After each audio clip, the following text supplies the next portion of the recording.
Welcome to Manage to Engage, the podcast from clearandopen.com. Dedicated to the evolution of you, because businesses grow when people do. Serving leaders, managers, and people who will be, helping you reach excellence in your work and achieve your personal goals at the same time. Sign up for the free course at clearandopen.com. You'll look at your life and go, well, I'm getting better. Everything's great. And in the back of your mind, you'll have this sense that something that you really could be great at it, that something could happen. But you're getting a little bit better, so I guess you'll just stay the course. That's the trap of deliberate practice, because it works a little bit. Hi, it's Joseph, and thanks for tuning in to Manage to Engage, the podcast from clearandopen.com. There's probably no better argument against the very idea that talent exists than a talent show, which we'll explore a little more deeply here in a few minutes. Similar to the idea of an overnight success, what we're really seeing is the byproduct of hours and hours of effort, failure, and persistence. Yet our practical mind, audacious as it is, manages to convince us that the practice required to become talented or an overnight success isn't rewarding. Finding what you're talented at and pursuing it sounds so ideal, and the reality that these people are just well practiced forces us to confront the difficult path to attaining what we want, whatever that is. So you could say that deep practice has a branding problem. Being talented is just a sexier idea than being well practiced. But with a little bit of perspective, which I hope this episode helps you find, you can see how much more special it is to develop a skill or develop as a person through hours and hours of deep practice. I offer weekly member webcasts, online courses, and mentorship at clearandopen.com because it's my truth that with the right tools, anyone can eliminate the people, money, and time problems holding them back in business. And I share parts of these webcasts and courses on this show because I want to help you too. If you're enjoying the show and learning from it, I'd love your feedback. If you're listening to the show on an Apple device, all you have to do is open the podcast app, view the full description of this episode, and click the link to leave a rating and review for the show. Thanks so much for listening. Let's start the show.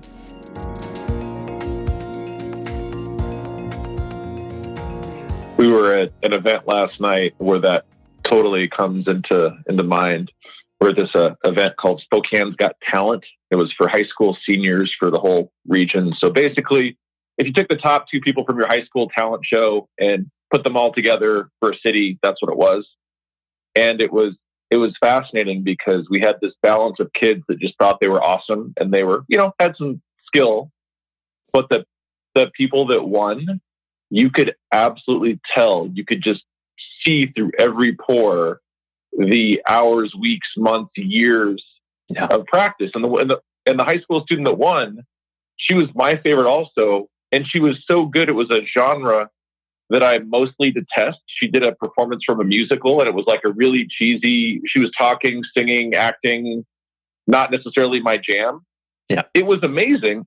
And it turns out her high school is a private school that is essentially Spokane's version of Juilliard. So it only makes sense that she was amazing and converted somebody who mostly dislikes.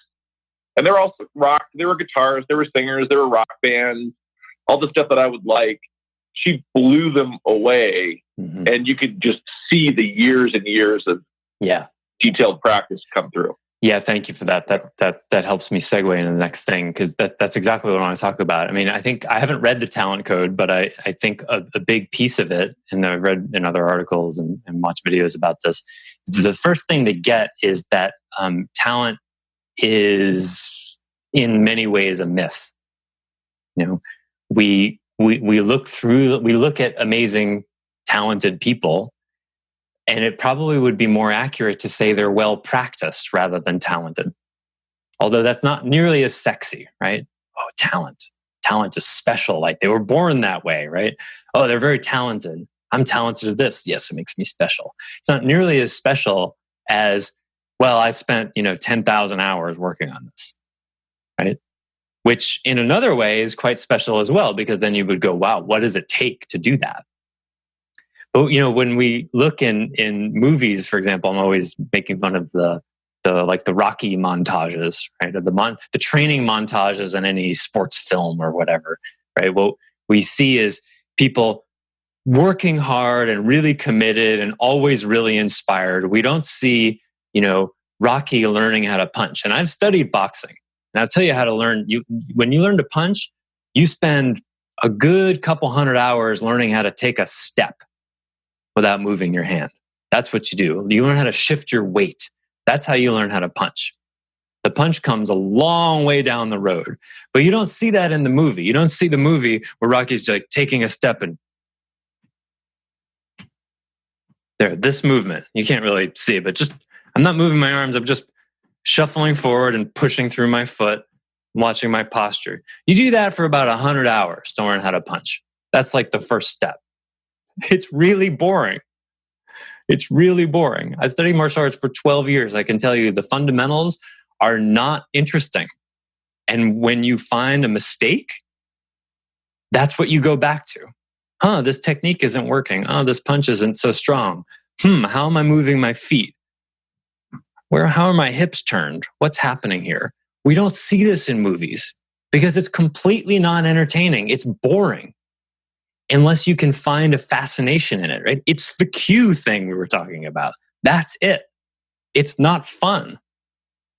You can make it fun. You can reframe it as fun. There's joy in it. Most of the joy is in the improvement you get to make that comes as a reward for the focus.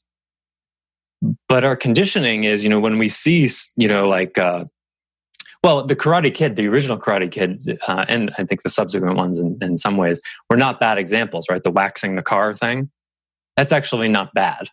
We used to use that actually when I was first as a coach in EMF. We had a script where we used that as an example. Do what I say, work on the fundamentals, it will all come together. And there's actually truth to that. It's a good metaphor.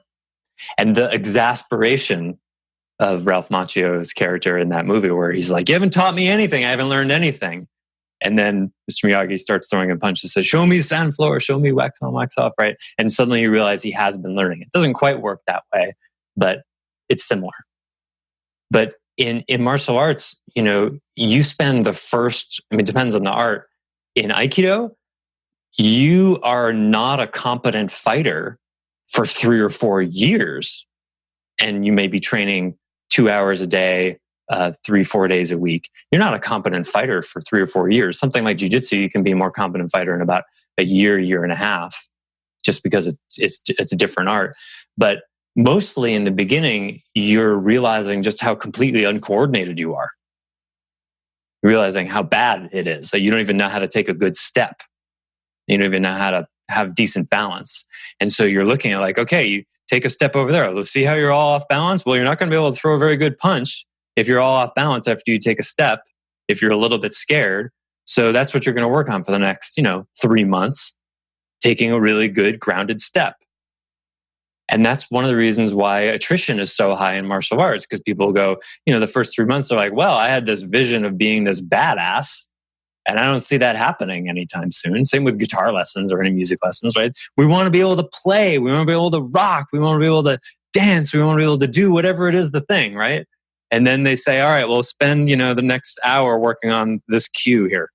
And you go, what? That's not going to help me write. I'm going to be able to write. It's 8 years old. You don't really care about that, but that's why we don't mind doing it. Well, the adult says do this. I guess I'll do this. That's been working so far. I'm still alive after 8 years, right?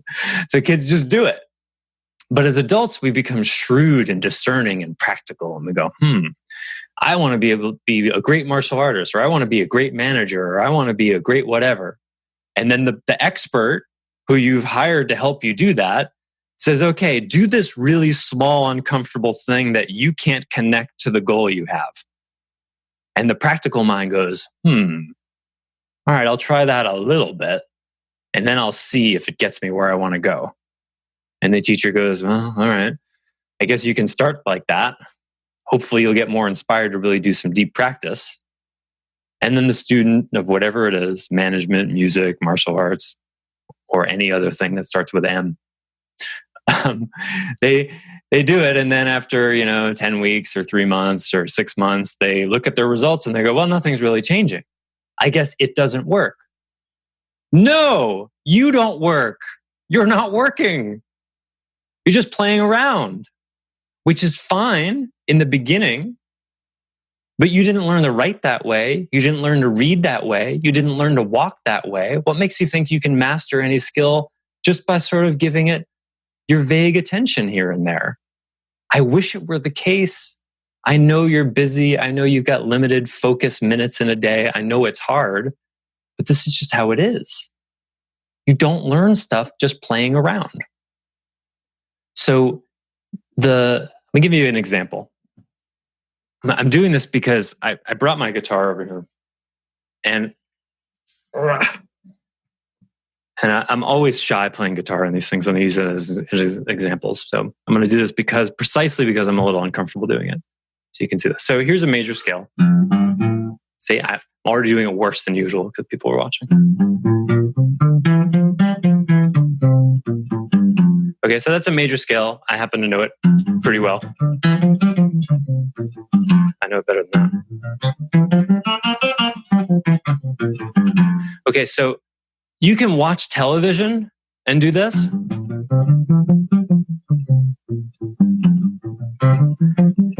Looks like I'm practicing, right? That's not practicing. That's playing around, right? You can do this for 5 hours a day and you will not become a better guitar player because you're just playing around. It's just playing volleyball, right? That's playing around. Deliberate practice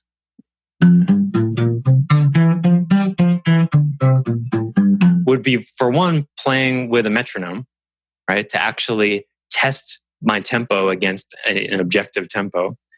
Deliberate practice would be like, okay, let's see how fast I can do this. Whoops. Okay, I messed up. Deliberate practice doesn't necessarily look at the mess up. It just says, oh, I messed up. Let me do it again with a little more focus. That's deliberate practice. You will get better doing deliberate practice. So like, for example, what Catherine was saying before, I know I want to be doing this thing. And at the end of the day, I realized it didn't happen. Okay. If we didn't go any deeper into that, and that conversation didn't happen, if she'd just be like, I went a whole day and I didn't really ask the kind of questions I want to be asking. And I only think about that. All right, well, I'll try harder next day. Right. That would be deliberate practice. And that would produce some change. And that's exactly the trap of deliberate practice, because there's decent intention and decent focus, and it will create change, albeit relatively very slowly compared to deep practice. And that's where people get screwed up, because deliberate practice does produce results. And so you can do deliberate practice, whatever it is, music, martial arts, management, whatever, and you will slowly get better. And if you've never experienced the extraordinary results that come from deep practice, you'll look at your life and go, well, I'm getting better. Everything's great. And in the back of your mind, you'll have this sense that something that you really could be great at it, that something could happen. But you're getting a little bit better, so I guess you'll just stay the course. That's the trap of deliberate practice, because it works a little bit. Now, deep practice would be putting on a metronome. I won't bother, but you get the idea. Metronomes are hard work.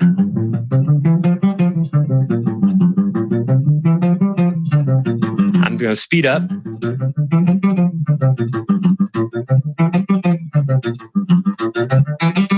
Okay, I found a mistake. So I made a mistake. Now, deliberate practice would be like, okay, well, maybe I'll slow down and just pay more attention. Deep practice is what happened. What happened was, it was my pinky. That was where I screwed up. So, why did I miss that note? I know why. My pinky's too high.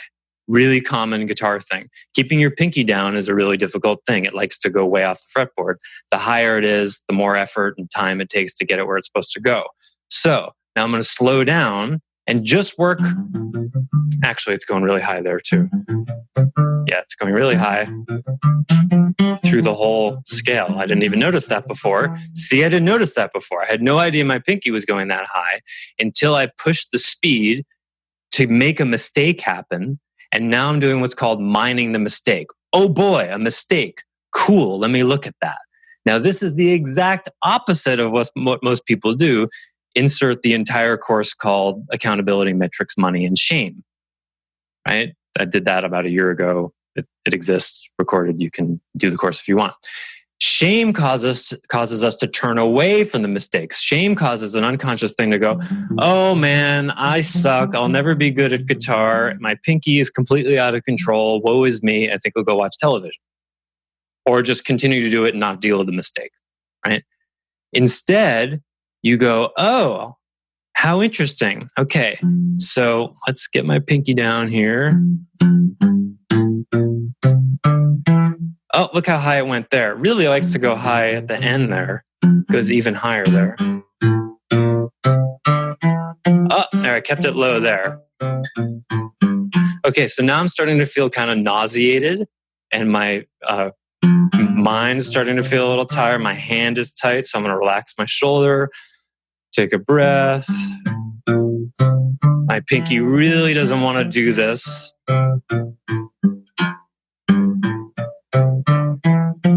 Oh, it takes so much effort to keep it down. Okay, relax. I'm just going to work on just that part there. Oh, I see. When I put this finger down over there, the pinky wants to come up a lot. So let me focus on that.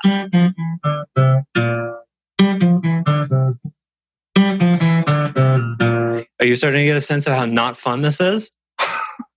The only way to make it enjoyable is to be like fascinated, like how do I make my pink? What is it doing? Okay, so oh yeah, when I'm in this stretch position here, no, it does it there too. All right, so I won't bore you with this because then you would do this for like 10 minutes. Just find one movement where your pinky's doing the wrong thing. It's already better. It's already better, but it's not effortless yet. So it's like, okay, it's doing what I want, but it's taking too much effort. Deep practice says, all right, well, we're not done until I've gone to the effortless place or I go insane. It's already better. And I can speed up.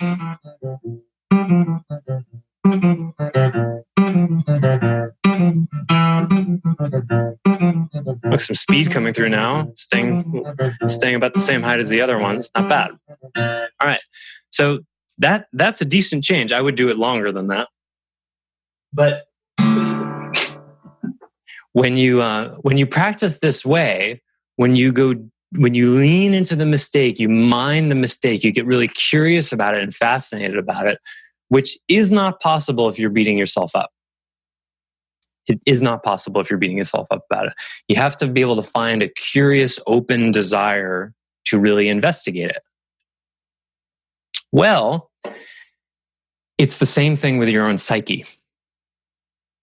It's the same thing with your own psyche. So you're probably starting to see that what we learned in inquiry is really this same kind of curious, investigative self-inquiry, right? It's about slowing down and really looking at like, oh, okay, here's this belief, here's this judgment. Interesting. How do I react when I have this belief?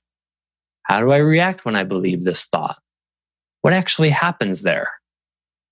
How is my pinky doing that? You see, it's the same exact thing. It's, you could say, more complex, less tangible, certainly, but it's no different than the cues you did on that horrible lined green paper. It's no different. It's the same thing. And so what I see is most people, because of our conditioning, they get into this cycle with whatever it is they're learning of they do a little bit of deliberate practice, they make small gains, and they get discouraged because small gains are not inspiring. As human beings, we love growing. Whether you realize it or not, it's hardwired in you. We want to grow. We want to change. We want to become better at stuff. And when we're not becoming better at stuff, we just kind of get bored and listless and life doesn't seem so interesting. So there's this negative feedback loop when you do weak practice of at best you'll get a little bit better in a way that doesn't really inspire you. And so you'll continue to go through the motions and be like, continue to get a little bit better at whatever it is. Or you'll just be like, I'm not really getting better at this. I guess I don't have talent. Or I guess this isn't my thing. Or I guess it isn't working. Whereas deep practice takes focus. If we're talking about something physical, it's physically painful, that my hand's still hurting from what I just did. It doesn't feel good because you're going deep into resistance, physical resistance, mental resistance, emotional resistance. You're going into resistance and smoothing new neurological pathways that have not yet been made or have been made in some other direction. It's work, but it's work that pays off. So instead of the cycle of gradual, if any, improvement leading to general malaise and mild discouragement, requiring additional inspiration all the time that you get from whatever, instead of that cycle, it's hard work, focus, concentration, getting really granular about what's not working, which hurts, which leads to profound breakthroughs that rewards the behavior, which makes you see that pain as wonderful. You seek it. And that's why the Byron Katie turnarounds at the end of the 4 questions says, I look forward to so-and-so doing that. I look forward to slow, dense, unconscious people in the DMV asking me inane questions. I look forward to traffic. I look forward to sitting next to someone on a plane who takes up more than one seat. I look forward to all these things that are hard because I can do deep practice with them. And I've had enough experience with it that it makes me better because I know how to work with it.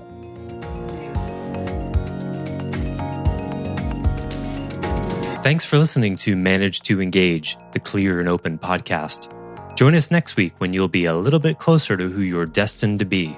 Until then, know that Clear and Open is dedicated to the evolution of you because businesses grow when people do. If you want to help the show grow, I'd appreciate you leaving a rating and review on iTunes. All you have to do is open the Apple Podcasts app, view the full description of the episode, and click the link to leave a rating and review. Or you can go to clearandopen.com/review and it will bring you to the right place.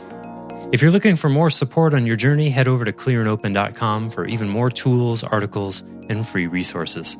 Thanks so much for listening. Bye for now.